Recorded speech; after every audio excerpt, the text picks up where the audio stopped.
उदित नारायण को घरे अग्निकांड राति प्राय 9:15 आंधेरी वेस्टर शास्त्री नगर आपार्टमेंट हठात अग्निकांड घटिला जो जनकर मृत्यु घटिता बेले अन्य जने आहत होते एने सोशल मीडिया पोस्ट माध्यम सूचना देते जड़े व्यक्ति से कहते 11तम महलार रहुतबा 75 वर्ष बयसर उदित नारायण पड़ोशी राहुल मिश्रा मृत्यु होता बेले संपर्कीय गुरुतर आहत होती। उदित नारायण कोठार 11 महलार अग्निकांड घटिला उक्त फ्लाट्रे रहुतबा जड़े व्यक्ति मृत्यु होईछि से उदित पड़ोशी बोली कहुछि।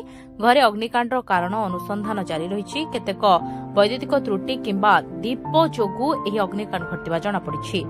गायक उदित नारायण सुरक्षित थिबा कहुछि किंतु ए घटना रे से आश्चर्य होई जाइछन्ति। किछि समय पूर्व सिंगर शान को बिल्डिंग रे मध्य निया लागितला। सिंगर शान गणमाध्यम को से घटना विषय विस्तृत भाव में कहिसन्ति। शान को परिवार समस्त सदस्य निरापद अछन्ति किंतु से अग्निकांड घटना को मने पकाई नर्भस होई पड़िछन्ति। मुंबई रे एपरि घटना क्रमागत भाव में घटुछि बोली अनेक सेलिब्रिटी उद्योग प्रकाश करिछन्ति।